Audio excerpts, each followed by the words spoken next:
Dans l'actualité également, ce maire d'une commune du Nord qui démissionne, Pierre Griner, c'est son nom, est notre invité. Bonjour.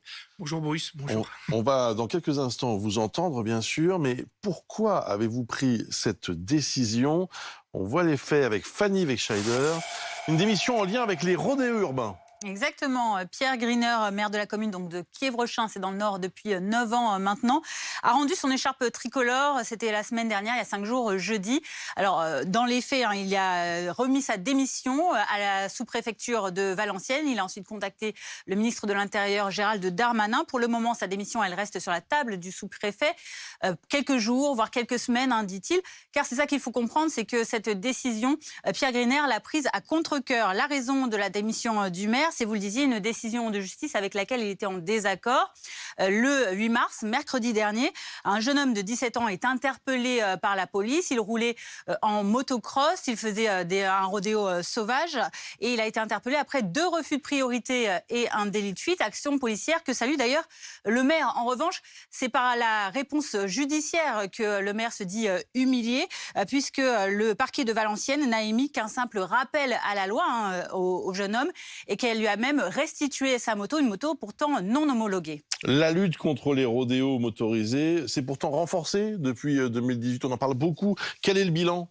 Alors en effet, depuis la loi du 3 août 2018, les rodéos motorisés sont considérés comme un délit, sont donc punis par la loi. Les derniers chiffres officiels de l'action de la police, ils remontent à l'été dernier, au mois d'août, puisque c'est la période où ces rodéos sont les plus commis selon le ministère de l'Intérieur. Regardez, les opérations de police, il y en a eu 16 000 donc entre janvier et août dernier. Les interpellations, il y en a eu 2200. Un bilan en hausse qui se traduit également au niveau de la réponse pénale, puisque les saisies de véhicules en 2022 ont été comptées au nombre de 1800 et que les condamnations, alors là on est en 2021 pour ce chiffre, il y en a eu 1383 et attention, c'était 15 fois plus qu'en 2018 avant la promulgation de la loi. Merci beaucoup Fanny Wegscheider pour ces explications. 6 000 habitants à Kievrechin ? 6 000 habitants. C'est ça. Et vous êtes maire depuis 9 ans, mais là vous dites stop. Ras-le-bol à cause de cette décision. Mais enfin, j'imagine que c'est quoi? C'est comme on dit, c'est la goutte d'eau qui fait déborder le vase, j'imagine? C'est la moto qui fait déborder le vase, ouais. Sans faire d'humour assez vache sur le sujet. Globalement, c'est aussi un message de l'ensemble des élus, puisque j'ai reçu énormément de soutien de la part de maires, de sénateurs, sur le fait de dire qu'il faut un binôme État-élus locaux sur ces sujets-là. Quand on dit l'État, à la fois l'action du ministère de l'Intérieur, qui met en place des moyens, l'action législative qui a été faite avec la loi anti-rodéo, quand bien même elle est très compliquée à qualifier pour les agents de terrain, mais également l'État à travers le ministère de la Justice et les magistrats du parquet qui ont les possibilités comme dans le cas qui était celui de la commune de Kievrechin, de pouvoir saisir un véhicule pour éviter de le retrouver l'après-midi même dans les rues en train de refaire des bêtises.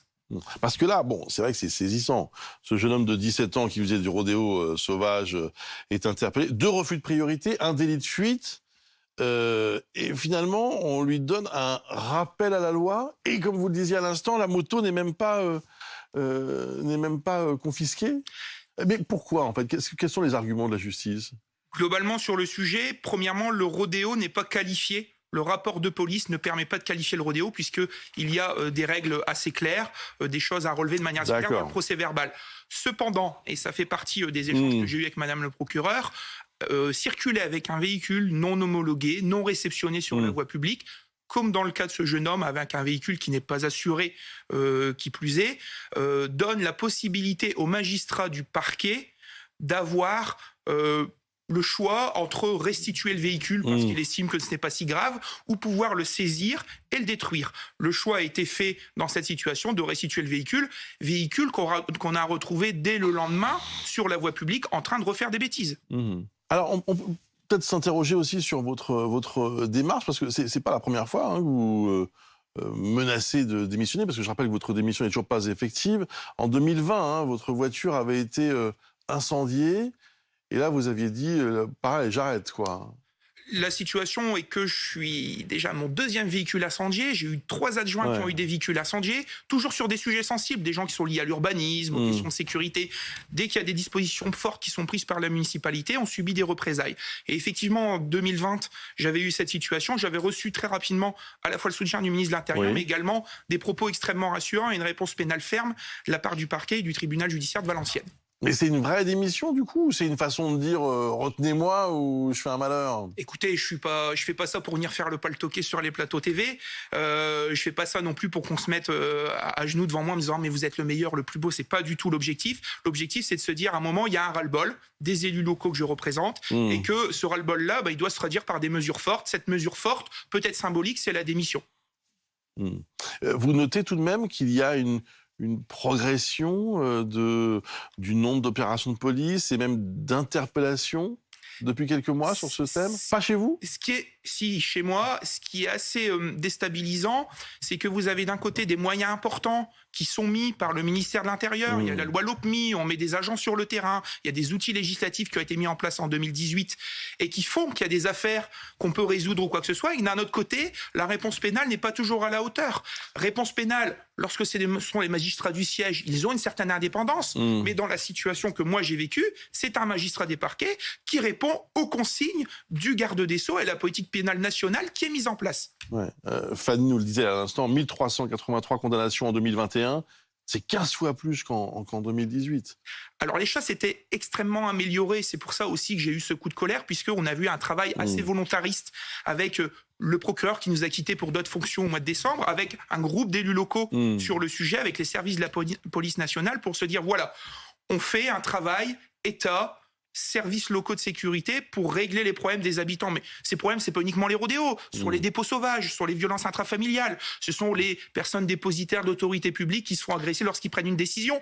Et qu'aujourd'hui, le sentiment que j'ai, c'est que après le départ de ce magistrat pour d'autres fonctions, on revient en arrière parce que on rend des motos alors qu'elles pouvaient être saisies et finalement on va retomber dans les difficultés qu'on a pu connaître auparavant. Mais si je comprends bien, la difficulté, c'est d'essayer de bien qualifier l'action du motard. C'est-à-dire qu'il peut tout à fait rouler normalement avec une motocross, que ce soit sur route ou sur piste, entre guillemets, et ne pas commettre d'infraction. Alors déjà, rouler avec une motocross qui n'est pas réceptionnée, qui n'est pas homologuée, ça interdit de rouler sur la voie publique. C'est une première chose. Mais le rodéo demande beaucoup plus de critères. Il faut par exemple que l'action, qu'on démontre qu'il y a une nuisance répétée, qu'il y a la mise en danger de la vie d'autrui, qu'il y a un certain nombre de sujets cumulatifs qui font que c'est très compliqué à qualifier. Cependant, dans le cas comme le mien, puisque la personne roulait avec ce véhicule non homologué, encore une fois, il avait la possibilité d'être saisi, détruit et qu'on ne le rende pas pour le retrouver sur la voie publique quelques heures plus tard. Un mot encore, vous avez donc pu vous échanger avec le ministre de l'Intérieur, Gérald Darmanin, suite à cette décision. Et il vous a demandé d'ailleurs de revenir sur votre décision? Le ministre, de manière globale, je pense, soutient l'action des maires. Il a demandé d'avoir un gros travail avec le préfet sur le sujet, ce qui est entamé. Un travail aussi avec le parquet de Valenciennes pour se dire, bon voilà, là il y a une situation qui fait qu'il faut se remettre autour de la table comme on le faisait auparavant pour mener ces actions-là. Écoutez, on dit souvent qu'il n'y a pas d'amour, il y a des preuves d'amour. Moi j'attends les preuves et je laisse mon courrier sur le bureau du sous-préfet de Valenciennes pour le moment. Merci Pierre Griner. Je rappelle que vous êtes le maire démissionnaire de Kievrechin, commune de 6000 habitants du Nord, après donc ces problèmes récurrents liés à des rodéos urbains. Merci beaucoup. Merci.